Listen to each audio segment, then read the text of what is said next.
Olá, patriota! Hoje é dia 10 de agosto de 2022. Começa agora o Jornal Foco do Brasil, compromisso com a verdade. Muito prazer, eu sou Leonardo Miller e a partir de agora estaremos juntos nesta primeira edição. E sempre às 8 da noite, a segunda edição é comandada por Cleiton Basso. Já confere aí se o sino de notificações está ativado para receber as nossas atualizações e ficar sempre muito bem informado. Além disso, deixe o seu comentário, participe do chat ao vivo, seja membro patriota ou capitão desse canal. É você que faz parte da nossa comunidade verde e amarela. Muito obrigado pela sua audiência. Nós contamos também com o seu apoio para manter e ajudar o Foco do Brasil a crescer ainda mais. Para isso, é só acessar o link na descrição e se tornar membro da nossa comunidade. As nossas assinaturas estão com 50% de desconto no primeiro mês. O principal trabalho do Foco do Brasil é a publicação de conteúdo jornalístico das ações do presidente da República, do governo federal, do nosso Brasil e do mundo. Sempre prezando com o compromisso com a verdade, produzindo conteúdo próprio e também publicações de conteúdos autorizados e colaborativos. O Foco do Brasil cresceu naturalmente por causa da sua audiência. Não recebe e nunca recebeu nenhum recurso financeiro de políticos, empresários ou quem quer que seja. Dito isso, vamos às principais manchetes desta edição. Em evento do agro, Bolsonaro defende livre mercado e diz que seus adversários querem regular a produção agrícola. O presidente criticou possível taxação do setor e disse que isso não ocorrerá em seu governo. Deltan Dallagnol é condenado pelo TCU e posta vídeo indignado com a decisão. O ex-procurador da Lava Jato informou que vai recorrer dessa decisão que determinou a devolução de quase 3 milhões de reais aos cofres públicos. Sérgio Moro chama Bolsonaro de extremista de direita e lamenta não concorrer à presidência da República. O ex-juiz da Lava Jato se posicionou como centrista moderado e reiterou a vontade de ser candidato um dia. Lula dá a entender que não renovará o Auxílio Brasil de R$ 600 se eleito. O petista também deu indireta a Bolsonaro durante fala para empresários na Fiesp. Tarcísio de Freitas manda recado especial para seguidores do Foco do Brasil. O ex-ministro deu uma entrevista exclusiva na noite de ontem para o nosso jornal. O presidente Bolsonaro tem agenda confirmada hoje durante todo o dia em Brasília, no Distrito Federal. Às 9 da manhã, ele participou da abertura do Encontro Nacional do Agro. À tarde, seu primeiro compromisso é com Pedro César Souza, subchefe para assuntos jurídicos da Secretaria-Geral da Presidência da República. Às 4 horas da tarde, Bolsonaro recebe Marcelo Sampaio, ministro da Infraestrutura, no Palácio do Planalto. O seu último compromisso divulgado é às 5 da tarde com Ciro Nogueira, ministro-chefe da Casa Civil, e Paulo Guedes, ministro da Economia. O presidente Jair Bolsonaro defendeu o livre mercado e disse que seus adversários políticos querem regular a produção agrícola caso eleitos. Ele deu a declaração num evento com representantes do agronegócio. Ao parafrasear o ministro da Agricultura, Bolsonaro disse que ninguém quer a taxação do setor em seu governo, pois isso seria desestímulo à economia e interferência do Estado. Veja o que ele disse durante a abertura do Salão Internacional de Avicultura e Suinocultura em São Paulo. O valor aqui de passagem é modesto, bastante modesto, então. Olha, ninguém quer uma regulação da produção agrícola. Ele falou um milagre, mas não falou certo. Eles vão falar de presidente, alguém faz do governo, do político, mas, além da regulação da crise, a outra pessoa quer a regulação da produção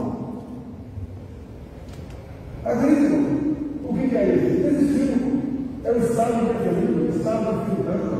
E nós temos no país aqui, nós fazemos pesquisa com 10 países, na verdade, no norte da América do Sul, e outro país mais de cima ao nordeste, e a França. Um país aí resolveu criar um imposto, redenções, 33% para o girassol, trigo, milho e soja. Não é essa forma de trabalhar, nós somos pelo livre mercado. A segunda Câmara do Tribunal de Contas da União decidiu condenar o ex-procurador da Operação Lava Jato, Deltan Dallagnol, o ex-procurador-geral da República, Rodrigo Janot, e o procurador João Vicente Romão a ressarcir os cofres públicos por dinheiro gasto pela força-tarefa da Lava Jato com diárias e passagens. Para Dantas e o subprocurador-geral do Ministério Público de Contas, Lucas Furtado, houve irregularidades nos pagamentos das diárias e das passagens, gerando dano aos cofres públicos. O ressarcimento deverá ser de R$ 2.800.000. O caso é apurado desde 2020 pelo tribunal e o relatório do ministro Bruno Dantas foi aprovado nesta terça por 4 votos a 0. Outros 7 procuradores foram inocentados. Janot, Dallagnol e Romão informaram que vão recorrer. Nas suas redes, Dallagnol postou um vídeo indignado com a decisão.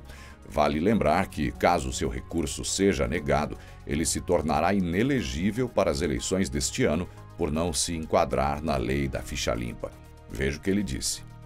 O dia de hoje está manchado na história do Brasil. É o dia que entra para a história como o dia em que o Tribunal de Contas da União perseguiu os investigadores que revelaram, que comprovaram, que puniram o maior esquema de corrupção já descoberto no Brasil. Ao invés de condenar o desvio de bilhões de reais de recursos públicos, o Tribunal de Contas da União condenou aqueles que dedicaram as suas vidas ao combate à corrupção. É absurda essa inversão de valores que está acontecendo num Brasil em que bandidos são soltos e vão concorrer às eleições e os policiais, procuradores e juízes são perseguidos. Enquanto casos de corrupção se arrastam há anos no tribunal, inclusive os casos dos próprios corruptos da Lava Jato e das empreiteiras da Lava Jato, em cerca de 3 meses o tribunal condenou os principais atores da Lava Jato na Procuradoria-Geral da República e no Paraná.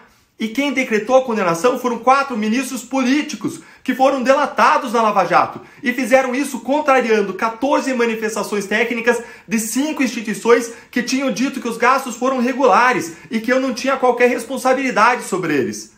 O TCU está pendurando na forca quem combateu a corrupção, na forca de um débito de 3 milhões de reais e dizendo em alta voz para juízes, procuradores e brasileiros: se vocês enfrentarem o sistema, nós vamos enforcar você. Que mensagem é essa que vamos passar para os juízes e promotores? Não ousem combater a corrupção? Que recado a gente vai passar para as futuras gerações? Não enfrente os poderosos? Vamos ensinar os nossos filhos a ter medo da perseguição e da vingança dos corruptos? Vamos ensinar a eles que não adianta ter esperança? A resposta veio da minha mãe, que veio aqui hoje, sentou comigo aqui em casa, e ela me disse: meu filho, você não está aqui na Terra para fazer o que você quer fazer. Você está aqui para fazer o que precisa ser feito.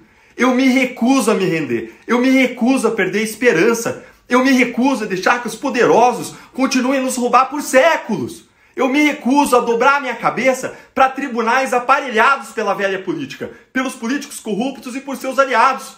Podem me bater, podem tentar me derrubar, mas eu vou lutar até o fim com amor, com trabalho e com fé. Eu amo o Brasil, eu amo os brasileiros, eu não vou desistir de lutar por quem eu mais amo na face da terra. E eu conto com a tua ajuda. O ex-juiz e agora candidato ao Senado Federal, Sérgio Moro, deu uma entrevista essa semana em que voltou a fazer críticas diretas ao presidente Jair Bolsonaro. Em conversa com o podcast Os Sócios, Moro se posicionou como centrista moderado, lamentou não participar das eleições à presidência desse ano e disse que Bolsonaro é um extremista de direita. Por fim, o ex-juiz da Operação Lava Jato disse que o Brasil não pode se tornar refém dos dois extremos e se colocou como uma opção de terceira via. Veja uma parte do que ele disse. A grande questão também, Bruno, é por que não teve um nome de centro? Por que não apareceu? Por que rifaram o Dória? Por que eu também fui rifado disso? E se você vai observar essa eleição, é muito parecida com 2018. Por que Bolsonaro foi eleito e não um candidato mais, vamos dizer assim, razoável? O mundo político falhou em produzir alternativas eleitorais viáveis, principalmente por não apoiar os candidatos certos. Foi lá em 2018, qual que era a pauta praticamente? Era uma rejeição enorme ao PT e não apareceu um candidato de centro com apoio do mundo político, centro moderado. Não, o que acabou sendo eleito foi alguém que se revelou um extremista de direita. Tá? E nesse ano a mesma coisa. Tem gente que hoje está com o Bolsonaro que estava com o Lula ontem. Não, o presidente do partido lá, o PL, é o Valdemar da Costa Neto. Amigão do Lula, foi condenado no mensalão por recebimento de suborno pelo Supremo Tribunal Federal. O ministro-chefe da Casa Civil estava com o Lula lá atrás. O líder do governo atual, que é o deputado do PT até lá do Paraná, estava com o Lula anteriormente. E você pode ter certeza, se Lula ganhar em outubro ou novembro, eles vão estar com o Lula de novo. Para boa parte do mundo político não tem diferença nenhuma entre o extrema-direita e a extrema-esquerda. Então a gente está faltando um centro moderado, tem gente de centro moderado, mas o que a gente precisava ter era um suporte político para esses candidatos de centro. E o que aconteceu? Eu estava na pré-candidatura presidencial no Podemos, o Podemos ficou sozinho, não veio apoio. O PSDB, o Dória, ficou sozinho. A Tebet agora está praticamente sozinho. Não, a gente não sabe nem se vai ser homologado o nome dela na convenção e se o PSDB vai estar junto. Agora a gente tem o nosso candidato lá, que é o Luciano Bivar, que tem um partido, que é a União Brasil, que é um partido grande, estruturado, e já firmou o apoio para ele. Tem chances ou não? Isso a gente vai ver ali adiante. É difícil? É difícil. Mas a grande responsabilidade por essa falha do Brasil, tanto em 2018 como em 2022, é o mundo político, que não apoiou candidatos de centro moderado. Por isso que a gente precisa de uma construção, né?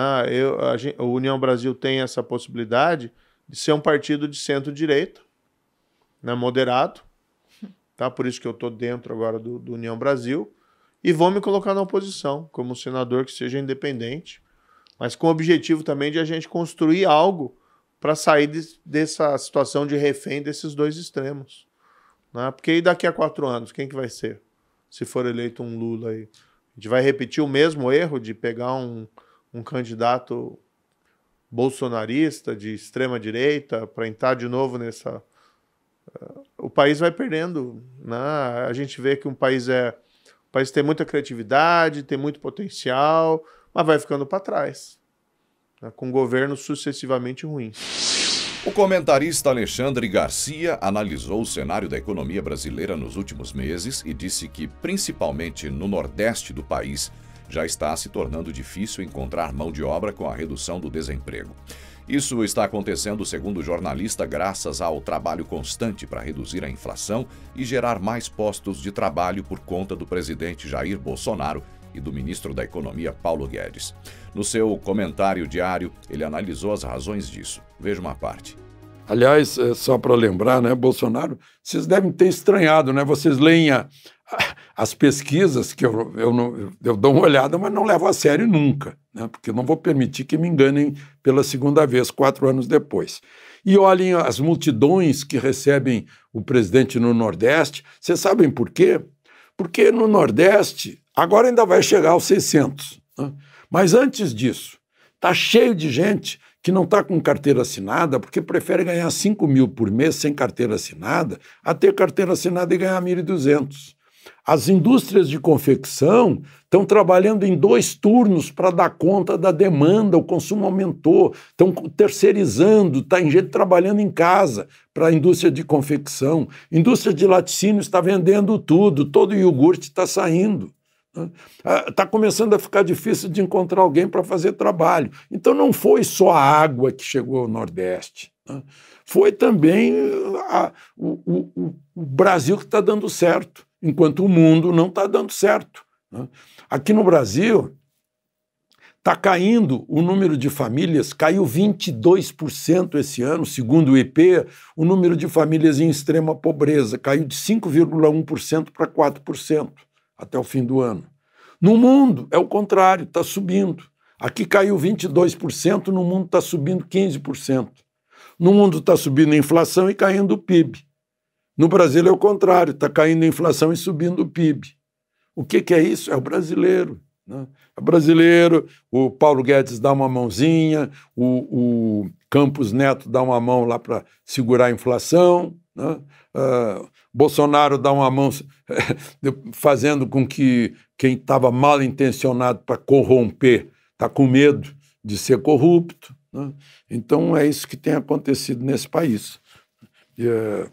Esse país faz essas coisas, né? E tem feito coisas assim. No passado fez também. Durante fala para empresários em um evento na Fiesp, em São Paulo, o ex-presidente Lula criticou indiretamente o presidente Bolsonaro. Para o petista, o aumento de R$ 200 no Auxílio Brasil é a maior distribuição de dinheiro durante campanha já feita.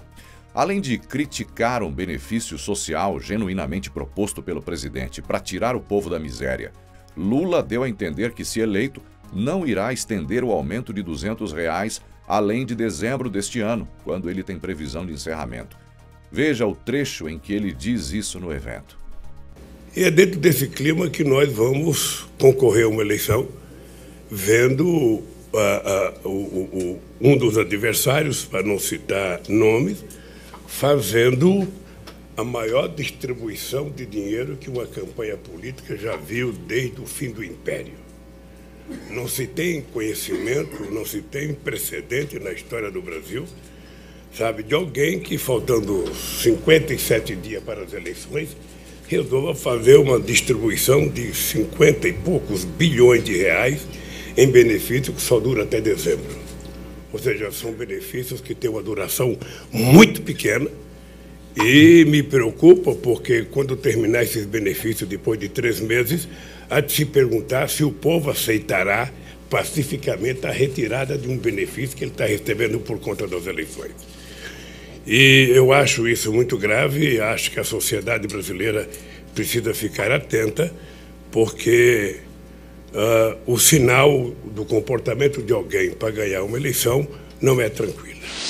O jornalista Rodrigo Constantino avaliou como extremamente positiva a entrevista do presidente Bolsonaro ao Flow Podcast na última segunda-feira. Para ele, foi a primeira vez que Bolsonaro pôde falar diretamente com um público majoritariamente progressista e jovem, o que com certeza converteu muitos votos para ele. Para o comentarista, o clima informal do podcast ajudou Bolsonaro a tocar em todos os tipos de tema, assim como se mostrar preparado para lidar com qualquer tema, desde a economia até liderar o país contra o interesse de banqueiros. Veja um trecho do comentário de Constantino. Em suma, Bolsonaro falou pela primeira vez, por muito tempo, com um eleitor mais jovem e quase certamente mais progressista. Não obstante, quase 3/4 da audiência curtiram a entrevista. Bolsonaro deve ter conquistado muito voto jovem ontem, como o do próprio apresentador Igor, cá entre nós. Quem não conhecia o Flow ficou um tanto impressionado com o relativo despreparo do entrevistador vis-à-vis jornalistas profissionais da mídia. Mas eis o ponto. O Igor ilustra com perfeição esse público mais jovem e que acaba sendo informado, entre aspas, apenas pelo que sai na mídia mesmo. Muitos ali tiveram o primeiro contato para valer com Bolsonaro nessa noite. E o presidente conseguiu desfazer muitas falácias repetidas por aí pela imprensa, sempre numa linguagem direta, objetiva, acessível, até escrachada e muitas vezes divertida. Não tenho boca de veludo, soltou. Lula, Lula, imitou Alckmin. Lembrando de como o tucano petista, querendo salvar a democracia com Lula, é uma espécie de união do Marcola com o Beira-Mar para combater o narcotráfico. Bolsonaro teve a oportunidade de explicar para a garotada sobre o Foro de São Paulo, com relatos importantes sobre as verdadeiras ameaças à nossa democracia. Meu medo não é perder uma eleição na democracia. Meu medo é perder a democracia numa eleição, sintetizou com perfeição o presidente. A enorme audiência desesperou a oposição esquerdista. Os ministros militantes supremos investiram na abertura de um canal do STF no TikTok. Aí vai lá o Bolsonaro e mete quase 600 mil pessoas online no podcast Flow. Vocês devem lembrar de como os petistas se vangloriaram com o Podpah do ex-presidente Lula, que bateu ali quase 270 mil pessoas. Pois é, imaginem como deve ter se sentido essa turma toda ao ver mais do que o dobro acompanhando o Bolsonaro no Flow nessa segunda-feira, e sem a divulgação que o Lula consegue. Como vender pesquisa fajuta depois disso, né? Entre as brincadeiras e tiradas engraçadas, Bolsonaro soltava informações e análises sérias. O presidente mencionou até a curva de Laffer no programa. O primeiro presidente que parece conhecer a regra de que há um ponto a partir do qual mais impostos geram menos arrecadação. Os demais presidentes só pensavam naquilo, em subir impostos. Bolsonaro chegou a colocar o lado do patrão numa reflexão ali para a garotada, algo impensável num ambiente dominado pelo populismo, pelo marxismo. Por falar nisso, Bolsonaro foi na Febraban no mesmo dia, na segunda. O cara é diferenciado mesmo. Em vez de bancar o vaselina ali, o presidente tocou a real, jogou na lata, esfregou na cara de pau dos banqueiros esquerdistas o que está em jogo. E o ridículo da tal cartinha pela democracia, que até Lula, vejam só, assinou. Vocês querem viver na Venezuela? Perguntou o Bolsonaro. Na hora, de frente para os banqueiros. Merece nosso respeito. Depois dessa entrevista no Flow, eu acho que até o Data Foice, fazendo pesquisa em rodinha de fumo em Universidade Federal, vai dar a vitória de Bolsonaro. Talvez no primeiro turno.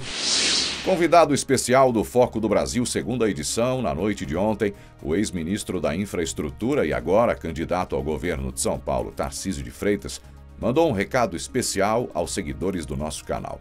Para ele, o trabalho de jornalismo independente do Foco é essencial para informar os brasileiros. Primeiro, parabéns para vocês por esse trabalho, por essa perseverança, por chegar nessa quantidade de seguidores. Eu acho que o Brasil precisa desse tipo de veículo de comunicação, já que a gente às vezes é tão massacrado pela mídia, né? A mídia, o que ela faz? Ela é como se ela analisasse o balanço de uma empresa só pelo lado do passivo. Ela nunca olha o lado do ativo, né? Por uma questão de posição. A gente tem que olhar o lado do ativo, poder levar o lado do ativo, poder levar as coisas boas, as realizações para as pessoas, é muito bom. Então, parabéns ao Foco do Brasil, agradeço a todo mundo que acompanha o canal esse carinho, essa deferência, né? Agradeço aí as solicitações, podem ter certeza que isso é algo que chega para nós e motiva. A caminhada não é fácil, mas essa energia positiva acaba nos motivando, acaba deixando a gente muito feliz, então eu saio daqui energizado, né? com tomada aí pela esperança. E para vocês, o Foco do Brasil, aí um grande abraço, continuem acompanhando o canal e mais do que isso, vai lá, marca alguém, vocês aí têm que multiplicar essa informação, indica para alguém, fazer com que esse número de seguidores aí cresça cada vez mais, porque é assim que a gente vai ganhar uma independência na questão da informação, que é tão importante para nós. Muito bem, assim chegamos ao final de mais uma edição do Jornal Foco do Brasil. Não se esqueça de se inscrever no canal. Seja membro. Não perca hoje à noite a segunda edição do Jornal Foco do Brasil com Cleiton Basso. Até amanhã.